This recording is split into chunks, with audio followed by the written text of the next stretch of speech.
Thank you, Minerva. Okay.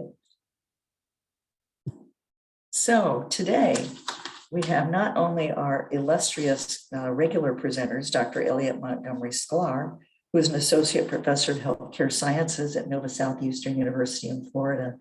He brings more than a decade of experience in public health to our program.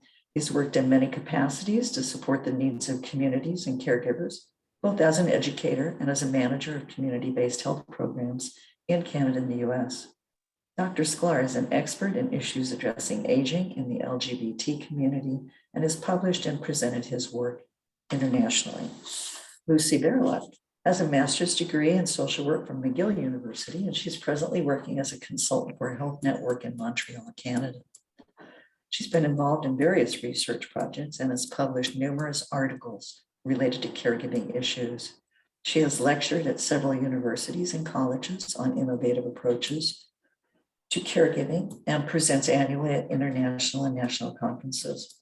Lucy's also a consultant for private industry in the United States, including her work with the WellMed Charitable Foundation and clinics in Texas. In addition, Lucy would like you to know she was a caregiver for her mom for about 10 years. And our guest speaker, Bruce Williams, welcome, welcome. Bruce spent a decade at St. Luke's Hospital in upstate New York in social work and administration, social work, right? With a focus on the emergency department and the Alan Calder long-term care trauma wing. At that time, he was instrumental in creating the hospital's first dialysis program, as well as their renal harvesting transplant services. For nearly 25 years, Bruce served as the executive director of a large 500 resident continuous care retirement community. At the same time, he was a Texas licensed nursing facilities administrator, and to date maintains his assisted living administrator's license in Florida. He currently serves as the active aging manager at the Pride Center in Wilton Manors, Florida. He is responsible for the coordination of the active aging services, which include a weekly coffee and conversation gathering, which draws a crowd of between 150 and 200 LGBTQ plus seniors every Tuesday. On October 15th, 2022, he will be presenting his 13th annual Active Aging Health Expo, which sells out each year to over 60 vendors and draws a crowd of between 500 to 600 attendees each year. Wow. It's so nice to have you, Bruce. Elliot, are you going to start us off today? Sure, absolutely. And I echo what Evelyn just said. Bruce, thank you so much again for joining us. And wow, your background is amazing. And that was really why we were thrilled to have you participate today. So why don't you start out by sharing with us a little bit about the Pride Center and the work that you do? Well, I'm delighted to be here. I'm honored to be here. Thank you so much, all. The Pride Center, and I have to be careful because Elliot has noted, he lives right down the street, so he very well knows what we do or don't say is correct. And I hope you'll correct me when I do mess up, because I will. So the Pride Center is a lovely center here in Wilton Manors, and our motto is we provide a welcoming, safe space, an inclusive home that celebrates, nurtures, and empowers the LGBTQ plus communities and our friends and neighbors in South Florida. So I guess primarily my bailiwick here is the active aging community. I pretty much plan and produce all of the services for that community. And probably my actions are motivated on my experience at the retirement community in Texas. I got to, in those 25 years, witness about 5,000 people go through the last days, months, weeks, years of their lives. I say years because we had one lady who lived with us for 21 years, so it's not a place to go and die. I mean, that's quite a stint with us. I saw the challenges that they faced. I saw the choices that they made to deal with these challenges. And some of the choices were wonderful. Some of them were not so good. And some of them were absolutely frightening. And so here at the Pride Center, they've given me the opportunity to go ahead and work with our active aging community and to go ahead and hopefully help folks to realize that a planned second 50 years is certainly an enhanced second 50 years. I also want to share for those who may be listening in and don't know, Wilton Manors is a really unique community in the United States. According to the most recent census, it's second only to Provincetown in the number of gay couples that self-identify. Roughly 15% of the population in Wilton Manors consists of gay couples, which is very unique and very welcoming, and why we decided to move close. Yeah, it has both good and bad. Certainly with the popularity that it's received right now, it's almost impossible to live here cost-wise, because you don't want to try to buy a house, you don't want to rent. That's one of the not so good things. And I daily get calls from people across the country that say, we hear about South Florida, how wonderful it is. I'm going to pack my bags, put them in the car and come down. And I say, don't do that. It's the absolute worst thing you can do. You will find yourself in total turmoil here. Our affordable housing units, whether we have one here on campus, which is only 48 units, or anywhere else in the community, have 2, 3, and 5 year waits for people to go ahead and find housing. So it's just incredible. It's very bad. I concur. Sorry, go ahead, Lucy. No, I was saying, I was going to ask you, Bruce, what are some of the issues that you see among the community, especially with seniors and caregivers? And you're talking about housing, and that's, I think, an issue right across everywhere. I can tell you it's certainly an issue here in Montreal and Canada as well. But maybe you could identify other issues that seniors and caregivers are facing. Sure. Well, everyone who ages certainly faces a number of issues. None of us want to do it, but the bottom line is, in life, we have two choices. You either get older or you die.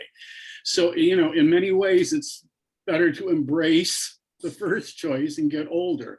That said, nobody wants to do it. Nobody wants to deal with aging, as the social workers in the crowd know, until after the crisis has arisen. Nobody wants to pick up the little carpets off the floor until after they fractured their hip. So in addition to that ageist attitude that we all kind of harbor and everything, when we add the LGBTQ plus elements into it, it really becomes quite a difficult process.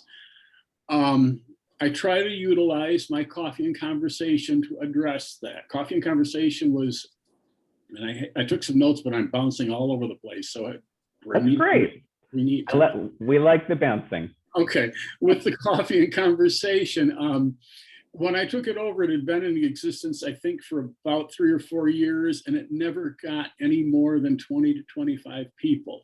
When I took it over, I absolutely changed the focus. The focus had been on the presenters, and the focus needs to be on the attendees.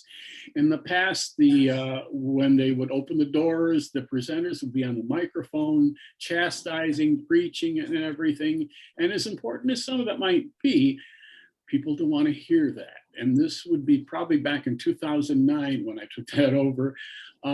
I absolutely cut off the mic for the first hour and insisted that that first hour was for socialization, for them to chat with one another.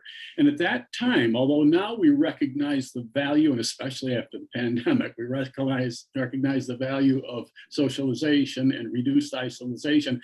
At that time, that was poo-pooed. SAGE, for example, has a local affiliate, and they were poo-pooed because they were just an organization that went to lunch and had fun. Well, you know what? They were on the right track. And once we shifted that focus, literally we jammed it wall to wall. We have in the past, before the pandemic, we had up to 200 folks every week.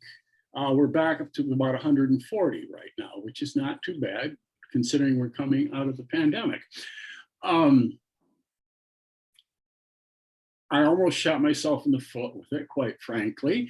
I really wanted them to come in and leave with a message and everything. But you know what? Again, people don't want to hear it. So I baited them with coffee and goodies that were free and everything. But in return for the free coffee and goodies, at 11 o'clock, we do announcements, which keeps everybody engaged and up to date on what's going into the community. And this group is engaged and up to date. And they also have to listen to a word from our sponsor. But I always keep that to maybe 10 or 15 minutes. One, that helps us meet our costs because it does get expensive to feed and water 200 people. So I come from a for-profit world, sorry, nonprofit people. So I believe in, I put a lot of attention on bill paying. So we got that squared away. But that way, every week they leave with a resource. If, for example, last Tuesday, Marinson Senior Services was our sponsor. This coming Tuesday, so-and-so finds themselves in the hospital and they're told they need to go home on Monday or become private pay or something. They can think back to their experience, sorry about that, with our coffee and conversation. It's just going to go off until I shut it. I'm sorry. No worries. We've all done it. So anyway, they can go home and they remember that at Coffee and Conversation, they heard word from Marinson's, that Marinson's is a senior service agency that has all sorts of services, everything from independent care right on up to skilled nursing and even hospice care. So unwittingly, they go home reinforced, educated and everything. And by doing this every week, my group has become so knowledgeable of what's going on and everything. It's a wonderful group. And then they go out and share it with their friends. And they go out and share it with their friends, absolutely. Or when they hear that the neighbor is lying there or whatever, looking for a resource, they can share that. It's an amazing model, I think, for other programs across the country to follow, because I think your tactic of how to get people in the door certainly has been very successful. And getting participants in programs is, I think, a challenge that everyone across the board faces. Yeah, and it wasn't that way at all in the beginning. Back in 2009, when we started to go ahead and set up the expo, gosh, we contacted a number of long-term care providers and we had doors shut in our face. We had the phone hung up. We had excuses like, you can't come down now because the pool is not ready. I was an executive director of a long-term care facility. I'd welcome in regardless. There's something I can show them, get them in the door and everything. Well, that has flipped now, where with each of our expos, and we do a resource directory of our sponsors for the expo, we have sufficient long-term care providers so that folks in this area have a choice among every level of care, again, from independent living on up to hospice or hospices or hospi, whatever the word might be, and everything.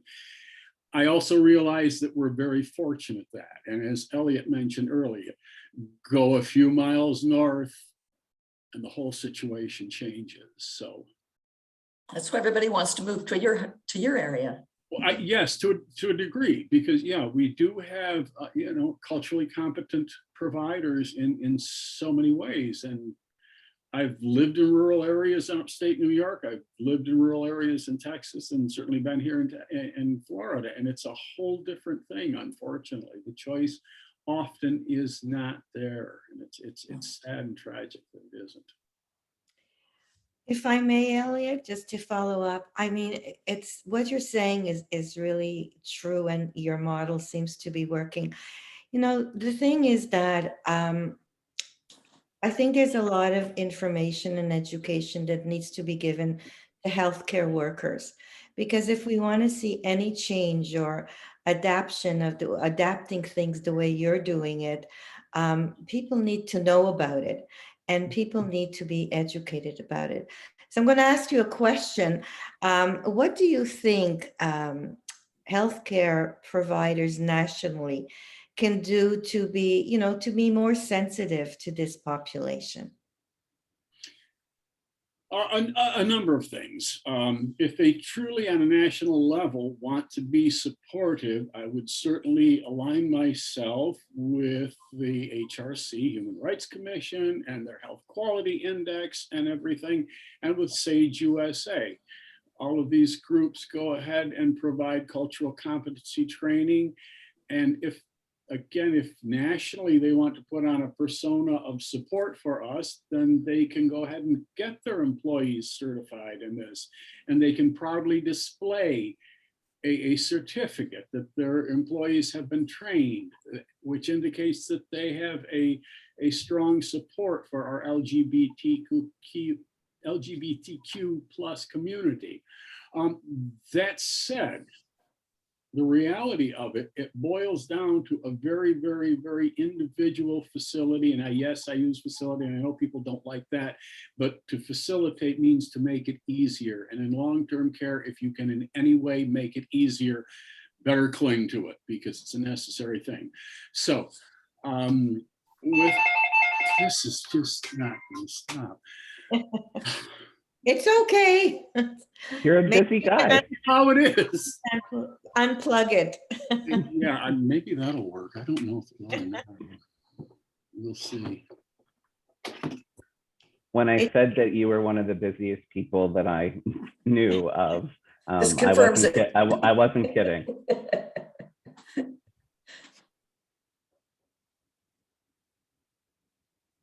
For those participating today, since I love to back everything up with research because that's what I do. I'm a professor.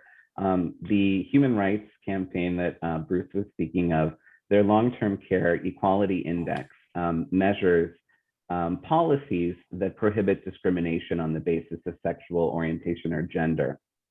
And interestingly, there was a recent study that looked at the 115 largest continuing care retirement communities and skilled nursing facilities across the country. And only 18% of them had these policies and were partners of the Long-Term Care Equality Index. And in the state of Texas, such a large state, there are only 4 facilities that are Long-Term Care Equality Index partners. It's really quite alarming. I see that we lost Bruce. I'm sure he'll join us back in a moment. He did disconnect. Yeah. Probably because his internet is connected to the phone and everything at where he is, but that's fine. We'll loop him back in when he gets back.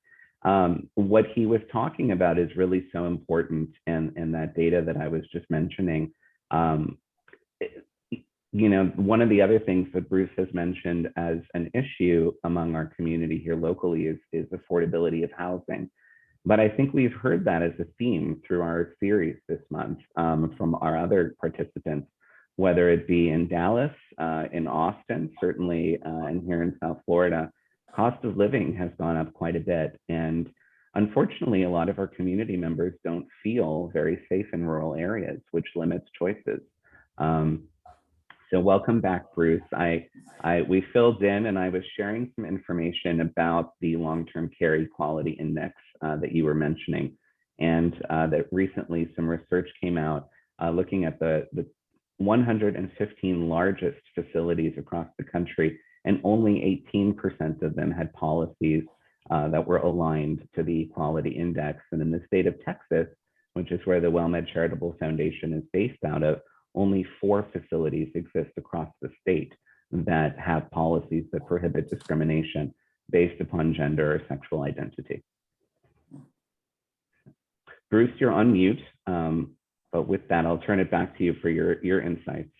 We'll see how long this lasts. Thank you for covering and everything for technology. Yeah, the flavor of a retirement community can change in a hurry. If you may have had a wonderful director and everything, and then all of a sudden you've got a new one on that is not supportive at all, and it renders it not a place that you want to live. I was about 1 month shy of my 25th year at a retirement community in Houston, Texas. It was sold and it was bought by homophobes, and I was fired Wow.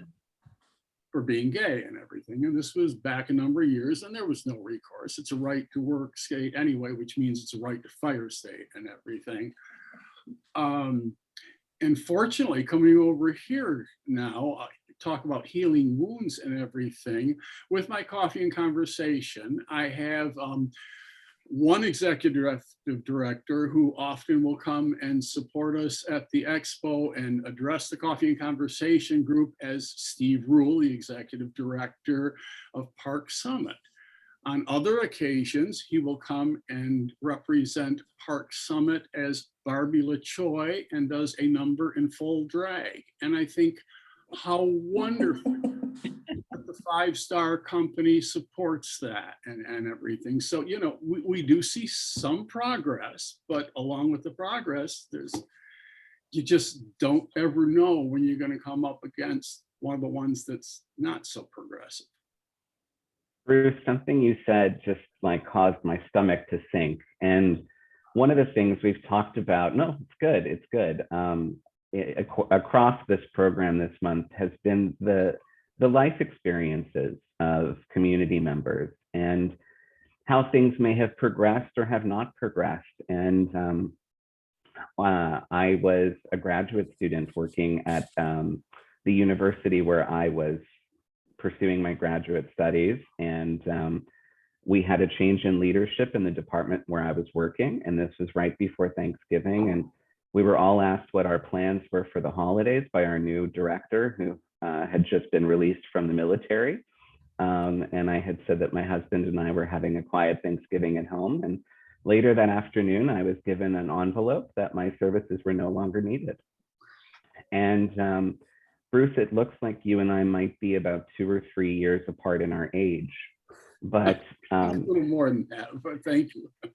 But you know how incredible that as much progress has been made and continues to be made, and yet we've both shared in this experience. So the thing that I always say is that a lifetime of discrimination leads to inequities in our health, our wealth, and our well-being. And I think it's so important, again, Lucy, in sort of response to your question too, about how do we sensitize other people working with elders in the community. I think it's to make them aware of these life experiences because they're very painful and they shape our behavior, our decision-making, et cetera. That's why I think it's so important, Bruce, what you were saying. People need to share their stories. They have a huge, big impact. You said your stomach sort of, I knew these things, Bruce, but I was so shocked and hurt for you. And now, Elliot, I've known you forever since you're a little boy, and I didn't even know that you went through that. And so it just really fills me with such sadness.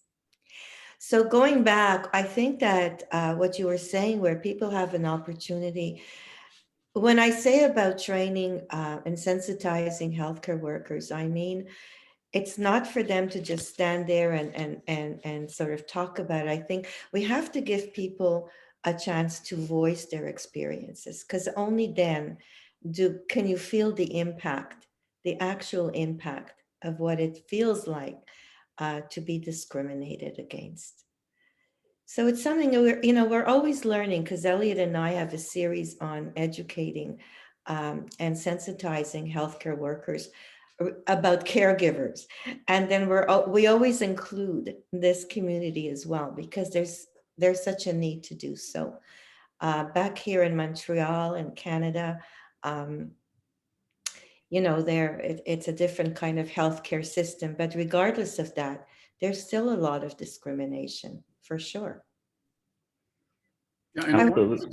somebody had mentioned the islands and everything. One of the problems we have here is we may have a culturally competent doctor who is treating a patient, LGBTQ plus patient, very well and everything, sends them home with a home health aide who happens to be from the island, and the islanders will come in and they will want to stand over the bed and pray the gay away. And and so it's a task to try to go through and clean up every step of this process and everything. And the last thing poor old gay sick man wants to have is someone coming over his bedside and saying, you've lived a whole life of sin, you're going to go to hell. So we try not to do that. And that's why we try to compile a list of resources where they won't encounter that, hopefully. Can't always guarantee it, but we can reduce chances. Everything you said, right, it hits right on the nail for me in terms of what our goals are for the sensitization programs that we hope help people. And we also try to remind healthcare professionals of the oaths they've taken and the reasons that they are in the fields that they're in. But as you said, culture has a lot to do with things, and so does religion. And one of the issues that we get a lot of questions from participants across the country. And one of the issues that a lot of people are concerned about is long-term care placement, because they're worried about discrimination, because many long-term care facilities are either managed or operated by a state who might have anti-gay policies in place, for example, or by a religious facility who may also have some differing or more conservative views. So as part of our program, we do always provide resources to people, but I think one of the challenges is that there simply aren't enough facilities that meet that human rights campaign criteria, for example. Well, and that's why we love our sponsors, quite frankly, because they literally put their money where their mouth is. That's a good thing, and it's a bad thing.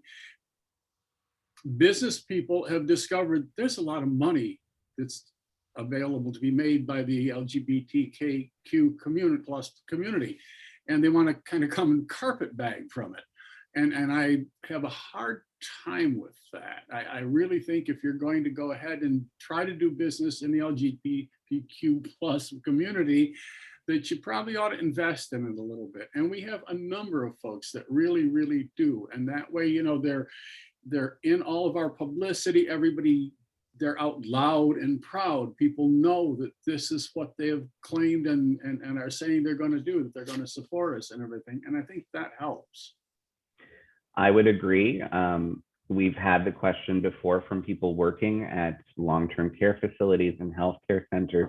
How do we come across as being more open and welcoming to the community? And I've said exactly what you said: stay away from rainbow capitalism, but put your money where your mouth is. And what was nice to see at our local Pride parade this past week was the number of healthcare facilities and even long-term care facilities that were represented, that were participants.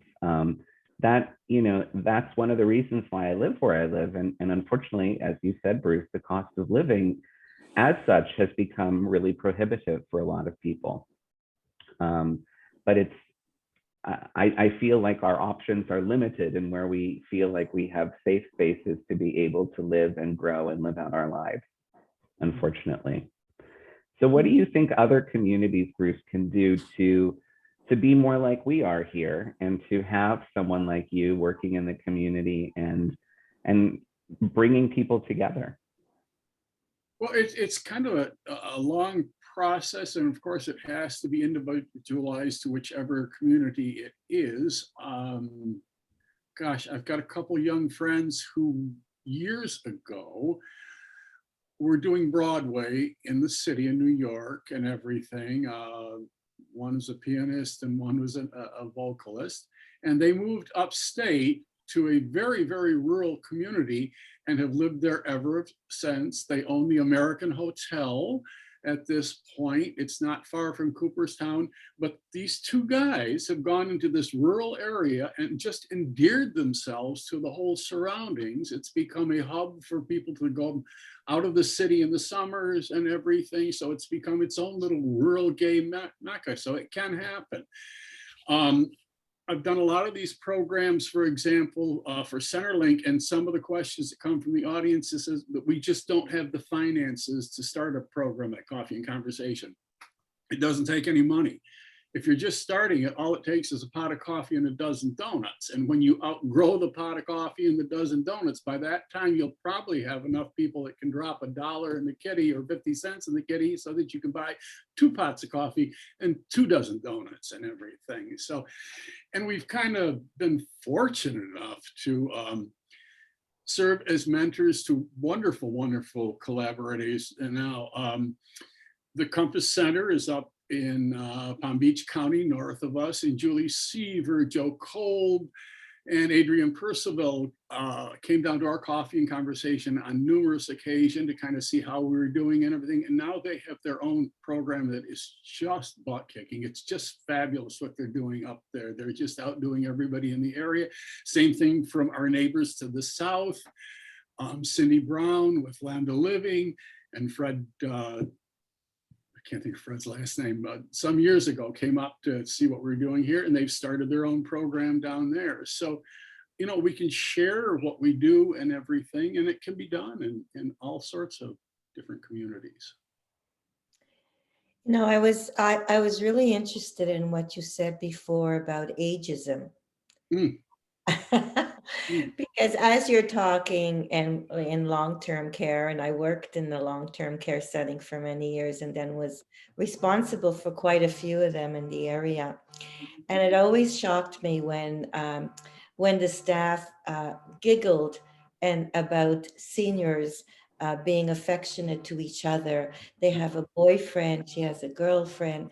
So that whole ageism plays a big role, and on top of it all, it's you know, people in the LGBTQ plus communities that have to deal with so many issues. And I remember as one couple met up in the long-term care, and I said, so what's the problem with that? And why can't we sort of give them a little room where they can have some privacy? And it was like shocking. You know, at the time it was shocking. How do you put 2 senior people in a room alone? My goodness, what are they going to do to each other? And sure enough, we did. It took a lot.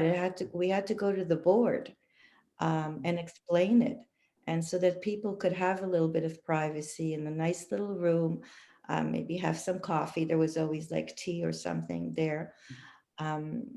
So there's still a lot of work that needs to be done, and it's just feels, you know, you're so special in all the things that you're doing, and I really appreciate that. You've given us a lot of great ideas.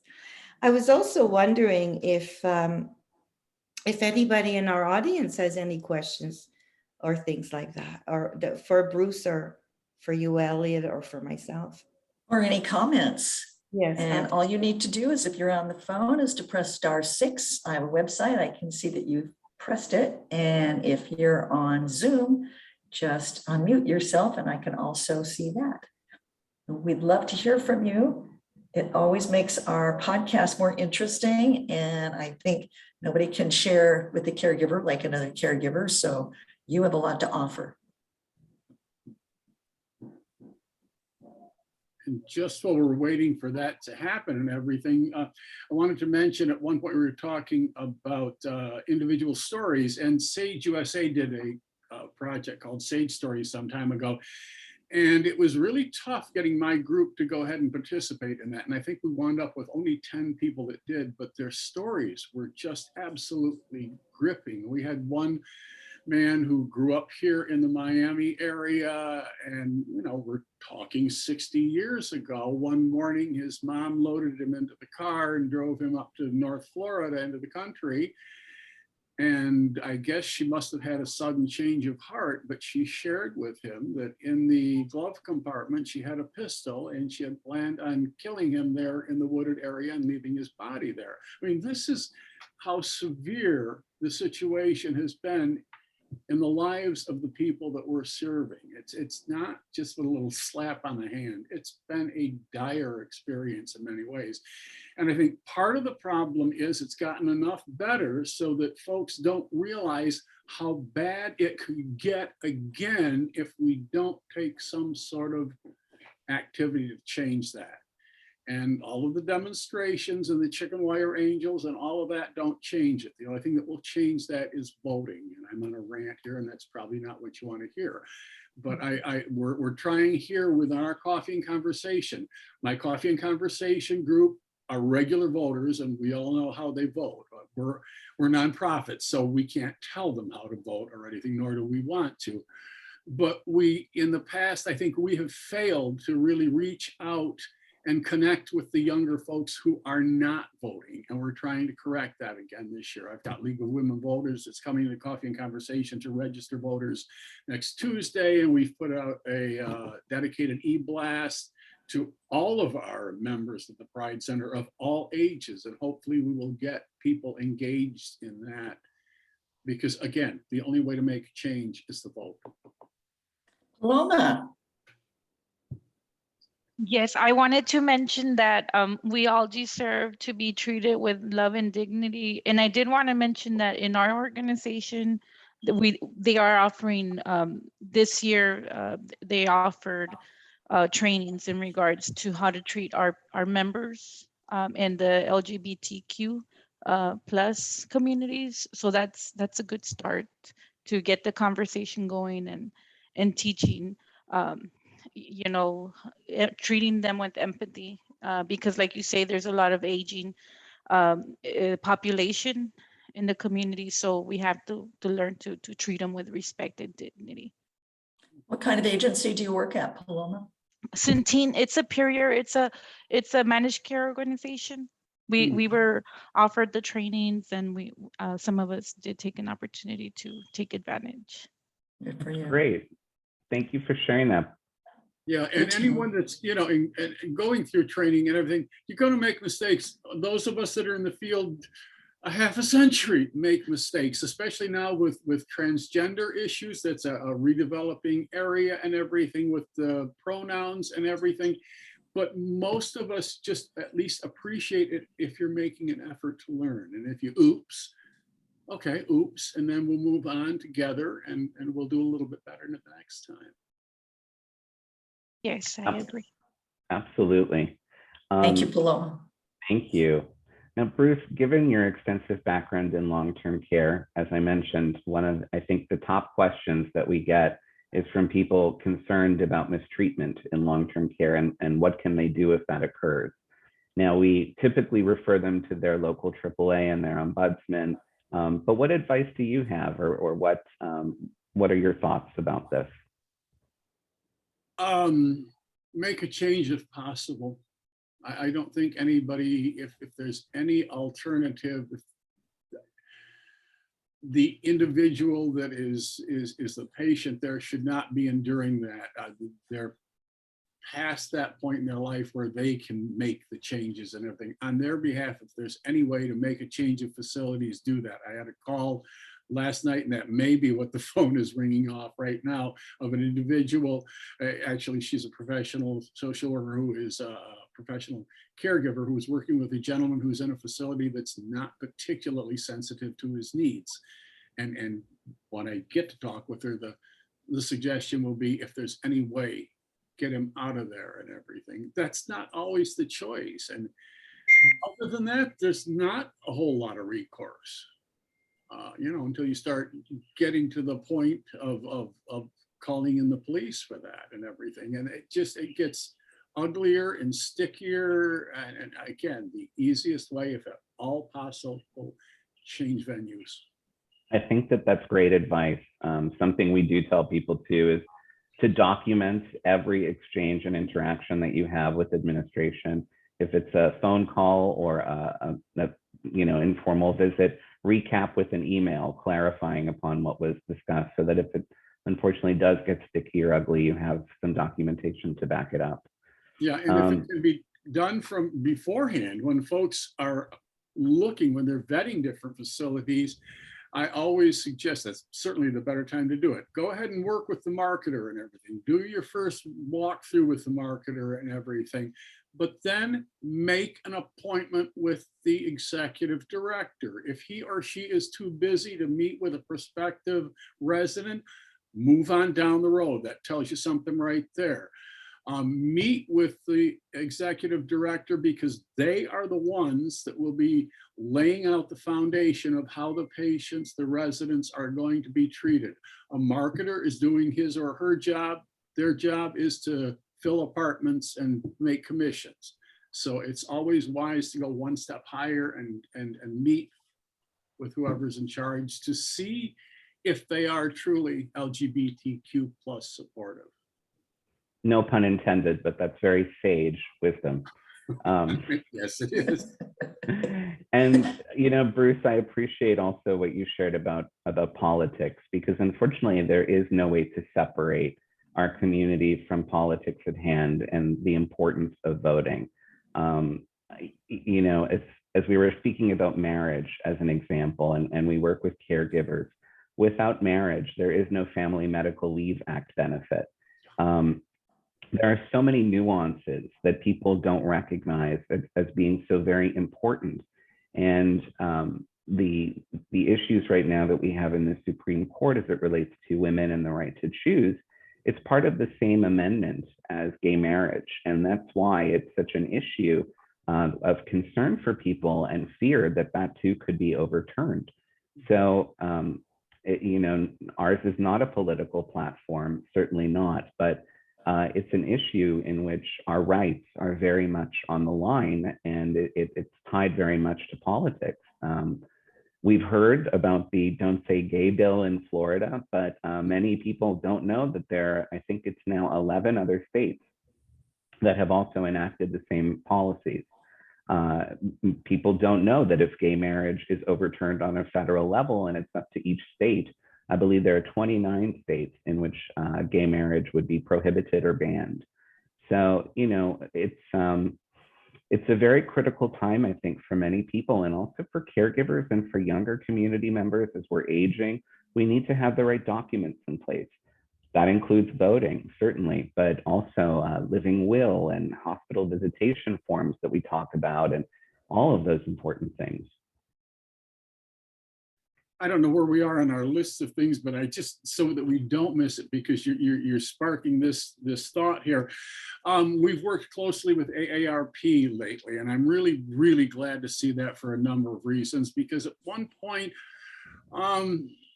perhaps they were, I wouldn't say they were anti-gay ever, but they were perhaps a little bit passive whatsoever. But now they are full blown out there. They are doing absolutely wonderful things. On the 14th of this month, they unveiled another survey that they've done, and they do things in addition to bringing out the statistics and the numbers and all that stuff. They actually put it into action. We've had a couple of ARP national representatives here last week who spoke to our group with some wonderful ideas.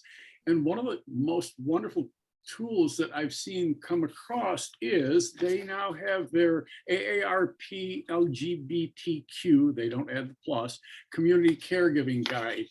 And what Elliot was saying reminded me of this, because it's the most wonderful guide that I've seen come out so far. It shares all sorts of the planning and everything, and somewhere in there they kind of walk you through the care plan, and it just helps you to gather all of the information in one place that you will need at one point or another. And it's so much easier to do all of that while you're feeling rather well and in a good environment, as opposed to when you're in a hospital bed, sicker than a dog, and just unable to do that. So, And we all need that. And we all need that, absolutely. So, it's not, go online, it's easy to get and download. We're on the same wavelength, because a lot of the statistics I spout off come from the AARP report. So their resources are tremendous, and we do include them actually in the resources that we will be sending out post-session. Good, good, good. Thank you for touching upon that. Yeah, they're great. They're tremendous. I am sensitive to time. We have about 10 minutes before the end of the hour. I wanted to see if our participants had any questions or anything that they wanted to share. So folks, if you're calling in, just press *6, or if you're on Zoom, just unmute yourself, because we would love to hear from you. It always adds to our presentation and to what each of us know. And we really would love to have you join us in the conversation.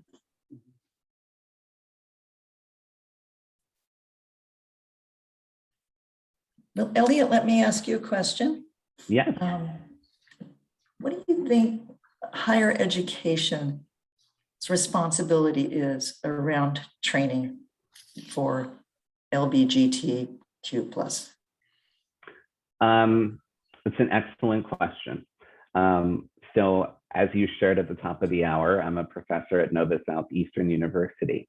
When I began at the university back in 2010, I was actually hired to lead the country's only homeless healthcare education program for our medical students. Now, as many people may or may not know, a large percentage of the homeless population tend to include LGBTQ youth, but also older folks too. And so it was an opportunity for me to enmesh sensitivity training for our medical students, but in a unique way. And Bruce, as you shared earlier, your tactic of having things led by the community, there's nothing that I could teach as an academic that could compare with the shared lived experiences of those individuals. And we would bring them onto campus in breakout groups and small breakout groups with our students to spend a day together talking about experience and about how they as future healthcare providers could do it better from the experience of the people living it. It was a great model, and I would love to see that type of education in every health training program across the board. It's important. As I said before, I think a lifetime of discrimination leads to inequities in our health, our wealth, and our well-being. And those are all very much connected. So I think universities have a tremendous responsibility to try to advance the attitudes and the experiences of generations to come. Part of how I view my role as an educator is the multiplier factor. I can teach students to try to do better and to be better. And I hope that across the course of my career, I'm able to do that. But I really do think that we have, all of us, a tremendous obligation, and even as everyday people, sharing our experiences and our perspectives with others helps sensitize other people to what we are going through. Well, I And wanted Nova does that so. Sorry, go ahead, Bruce. No. Well, Nova does that so incredibly well. Way before the pandemic, we had their group, their ophthalmology group out here at Coffee and Conversation at one point. They did free exams, and actually they came across one gentleman who had a detached retina, and so they saved his vision. Was it past Saturday, 2 Saturdays ago, they had a wonderful health fair dedicated to the LGBTQ group and everything, with all sorts of wonderful presentations, all sorts of good information and everything. They are so supportive. I'd like to see this podcast be shown to every high school student and every university student. Yes. I just want to say how proud I am of McGill University School of Social Work. For the last 2 years, that's what we've been doing. And yes, absolutely. Yep. And not only that, and just even the professors themselves to be very familiar with the whole idea of pronouns and being sensitive and the trainings. And so it's only been like 2 years, but I see a real movement moving there and the other universities in Montreal. So there is some hope there. Right. There absolutely is. And Bruce, I want to thank you so much on behalf of our community. But the work that you have done across the course of your career and continue to do is just amazing. And as I said, we're really looking forward to coming to the event that you're hosting next week, and hope to have you on board for future programs as well. Well, thank you for having me. I'm so delighted to be here, and I'm sorry about the noise thing and everything, but maybe we'll do better next time. Don't worry at all. Worry, look at mine was popping up also. We roll with the punches, and I think that, you know, what we share really comes from the heart, including the technical difficulties, and it just makes for a better program. A little more informal anyway. So And I Amy, just, that's what we kind of do we have just a second? Of course. Are y'all familiar with this? And I have to read it because I want to do it justice. So, when you see me quit sitting quietly like a sack upon the shelf, don't think I need your chattering. I'm listening to myself. Hold, stop, don't pity me. Hold, stop, no sympathy. Understand it if you got it, otherwise I'll do without it. When my bones are stiff and aching, my feet won't climb the stair, I will only ask one favor, don't bring me no rocking chair. When you see me walking, stumbling, don't study and get it wrong, because tired don't mean I'm lazy, and every goodbye ain't gone. I'm the same person I was back then, a little less hair, a little less chin, a lot less lungs, and much less wind. But ain't I lucky I can still breathe in. This is Maya Angelou. Amazing. Thank you so Oh, much for yeah. sharing that. What an incredible way for us to end our Pride series this June. Thank you. for sure. So I'm sorry, I have to do a little more housework. In several days, all of you will be receiving a post-session questionnaire if you've registered for this. Sometimes I know that people just get a number from a friend and they listen in. So if you're not registered, you won't get the great resources that we've talked about. In order to get the resources, you need to sign up with our WellMed Charitable Customer Service person at 866-390-6491 and get registered.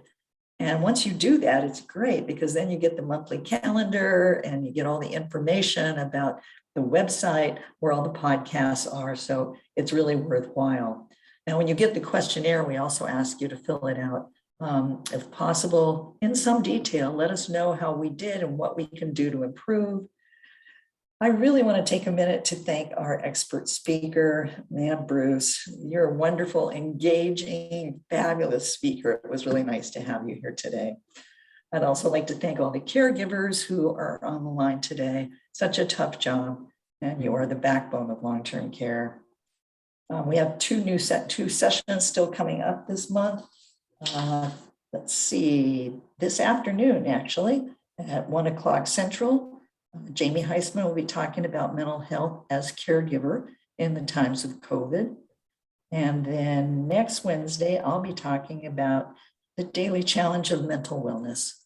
And we hope that you will join us for that, and that you will engage with us whenever you can and give us your information too, because as I said before, it makes our presentation, our podcast so much richer. With that, I want to thank you all so much for being with us today, and hope to see you, hear you on the phone soon. Thank you, Elliot. Thank you, Lucy. Thank you so much. Thanks again. Stay safe and well.